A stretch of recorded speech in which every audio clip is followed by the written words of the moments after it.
Peace, y'all. We made it. When was it that you realized that what you're not changing about your life, you're actually choosing? It's quite liberating. Just thinking about it, right? You know, it could be with your finances, your daily routines, your relationship, your or just your personal growth. Your quality of thinking, your behaviors. When dealing with any kind of situation. It could just be with the stranger at the down at the store. It could be with dealing with old acquaintances, dealing with your family, dealing with your children. Okay, the things that we know, it's like the thing that's in the back of your mind that I should be doing this better, or I could do this better. When you choose not to do that, you're actually, or when you don't change the behavior, put it that way, or you don't change that certain thing, that you're actually choosing a certain thing. All right. That's the top of the discussion, man. So glad, so glad to be here, man. It's a beautiful thing, I say we made it. The beginning. Today's edition. When you're when you're I want to say elevating, when you're elevating in your spiritual breathing, your movement, your mindset, you know you take into account things that you would change, and it's healthy, starting with yourself, right? Since as far as I can remember, you know, personally, I always I always thought I could be doing better. Right now, even right, I always thought that I could be doing better. I could be doing more, right? And I believe that's the elephant in the room when it comes to anybody. I don't believe I'm unique in that sense, right? But to actually manage or mismanage time and efforts doing other things that's maybe not productive, all right? When was it that you realized that the things that you haven't changed, or the things that you refuse to change, for example, that financial situation or that relationship situation, that healthy that healthy living situation, that eating situation, that you're actually choosing the current situation. And your truth is your reality. It's no escaping it. I just was in talks about, how, what truth and reality is. Okay, someone's reality or someone's truth of a said event may not actually align with the reality or your experience, because our reality is based off of our experience in memory of. Okay, if I say to you, I really enjoyed school, right? And that is my truth. So my reality and the way that I relate to doing work, doing research, doing homework, or maybe on the social part of it, intermingling and working in large groups, socially, just being around other people, doing everything as a group, right, might be different to someone that didn't enjoy school, right, and really didn't excel or do well with other people or working with people in large groups. Didn't really do well doing research and studying and things of that nature, right? And look actually for every reason to not go to school or to skip school or to go to sleep in class or things like that, right? They have two different truths, and that's two different realities. All right. On one hand, the one that didn't have the best experience with school or didn't like school is usually triggered by something. I would think, right? It was triggered. Let's say if the person was bullied, if someone's bullied, they would have to deal with the bully first to even get any enjoyment out of the, or whatever. So if you're afraid of confrontation and you don't want to really acknowledge the bully, it's like, sort of like, yeah, you're putting a band-aid on that situation, cutting class and not going to class or not going to school. All right, that didn't fix the problem. Okay, I'm just using that for example, right? And your current life or my current life, our current life in today 2027 with the information at our fingertips, chat GPT, the phones, the internet, okay? It's so much information out here, it's almost like the Jetsons, right? There's no reason someone has to really ask anyone for really not. Let me bring that back. In the information age and the tech age, it's really not even a reason anyone has to ask anyone anything about anything, because literally you have the information at our fingertips on these things. If I wanted to learn about the stock market or if I wanted to learn about real estate, I can go on the thing on the internet and I can type search anything that I want to know more information about it and to dive and get a deep dive step by step on how to do it. So, and this is me sharing, it's like the only way being stagnant, right? You have moments, we have moments that we get overloaded, and appear to be, stagnant, right? And it just might just be stagnation, right? And that's part of the process, right? To remain there and not change the stagnation to get get the process started and rolling and moving, get in motion.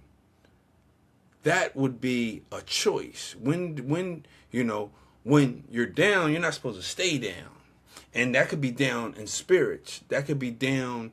That could be down financially. That could be down. To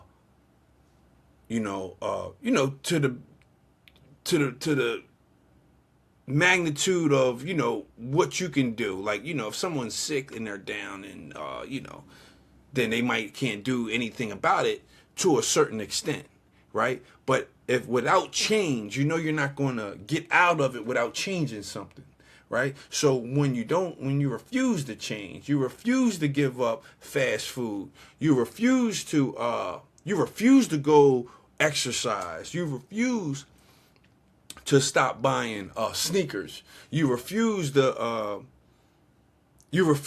to get off the social media for a spell and read a book. You refuse to get off the couch and go and do some work. Then you're actually choosing to be where you are in the stagnation state. You're actually choosing it. And again, I say this a lot. What you're good at, that doesn't mean that I have to be good at the same thing.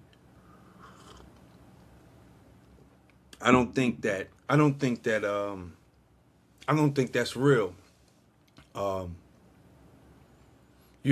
Not when dealing with purpose. I seen a video brother Soul, shout out Soul. Soul was saying that one has to accept who they are, 100%. That in which you accept you for you, you know that's important. I felt that because flaws and all. If you don't love you, who you expect to love you? I mean, look at this cycle. How it's so easy to get caught up in the cycle of, really, it's called. I heard it put like, yeah, that's a form of self. I want to say self-sabotage, and I want to stay away from saying self-hate because that doesn't. You can call it self-hate too, but that doesn't ring self-hate to me. Self-sabotage, meaning you're doing something that is no. It's not going to do good for you. You're doing something that's not good for you. All right. So therefore, you may have an excuse why to do it. Oh, that's my friend. Or, I only do that when, I'm feeling like this. Or I don't do it every day. Or that's the way I unwind. And, I got kids with this person and, they help me out with that. That is almost an excuse to continue to do, I want to say, the bad thing or the wrong thing. And if you don't change that, it winds up being a choice that you're making. Now look at the power of a choice. Deciding on something. Standing 10 toes on it and be like, let whatever happens happen. Whatever's happens gotta happen. And that is the power of a choice. A choice changes everything. The universe changes and reflects the choices that's made. Check. The moment that you decide that you had enough, the moment that you said that you decided that you had enough, the whole universe changes. And I'm talking high level. This is high level manifestation, fruition talk. Okay? The minute you choose and you decide on something, the universe changes.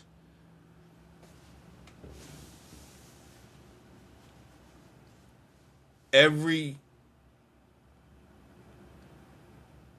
corpuscle, everything down to everything changes. When you make a decision, that's how important choices are. Make good choices. Children, make good choices. They change everything. It's power in choices. So, in society, and nobody is exempt from it, even with the best example. Like, no one's perfect, right? But, not being able to make or arrive at a decision or make a choice is a detriment to anybody, especially in today's age. Young or old, male or female. Because that's all you got. Like choices can be costly. That's how important and powerful they are. They're so important, to choose something. Now, if you choose not to change something, that's a decision. It's the power in a decision. It's the power in choice. Not to veer off, get too far out, right? I was talking to, who was I talking to? I was having a conversation and we were discussing I don't really get it. It wasn't religious based per se, right? It was a conversation that I had, and I could talk. I discuss religion. I just don't debate religion, if that makes sense, right? I can discuss politics. I just don't debate politics. I can discuss whatever, but I'm just not going to debate. I don't take the position in trying to convert anyone over or make them agree with what I'm saying. I listen to the point and I discuss. Have a discussion, right? But the topic of that discussion was freedom of choice and free will. It's more than semantics. I believe that those are two different things. And it was revolving, with the Christian ideology of, I guess, the Bible. And I can't quote it because it was a discussion. Whereas though the free will, like me saying I have free will, or you willed something to me, I would say that is me taking matters into my own hand, because I have the power to create. So me choosing to do something, right? Or having the choice to do something, or the option, doesn't mean that it's a choice to do what's right or do what's wrong. I don't think that you have a choice to do what's right or what's wrong. I believe that the only choice is to do what's right. To do what's wrong, if you choose wrong, that was your free will to do other than what you were supposed to do. And I'm trying to remember the conversation, and I hope I said that right. So, in other words, doing what's right. If I do anything other than what's right, it was my free will to do so. But that wasn't an option or a choice. That wasn't a choice to do what's wrong. I didn't have the freedom to choose whether to do right or what's wrong. But by free will, I chose not to do right. And with my will, it was, I done the wrong thing. And, so to speak. And when I say it to myself, it kind of sounds like, tomato. But, the intention behind it is the most, I want to say the most important part of that, right? With the intention, to do other than what was right was obviously wrong. Not saying you had the freedom to choose what was wrong, but you're so powerful in your decision making, or a decision is so powerful, or making a choice is so powerful by your will alone. You're able to not do the right thing, and it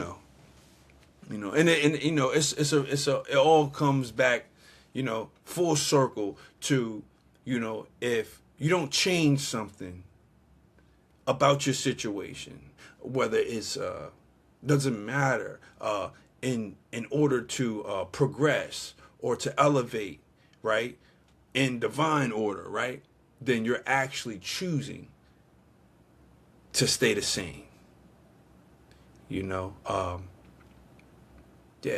you don't change your decision making for the better and to do what's right, then you're actually choosing to do what's wrong. Not that what's wrong was a choice, but by us having the will, and the will being the power to do things in your own, take matters in your own hands, because you're made in an image, or we're made in that image of, right? In the most highest, not staying on the height and going in the going planking in the lower self, right? And we will to do something other than what we're supposed to do on the height, and to keep it tall, and That's the moral of the discussion today. You know what I mean? If you don't change, if you won't change, then you're actually choosing to stay the same. Hey man, I hope everybody have a truly wonderful, great everything, man. I'm Drew. Peace.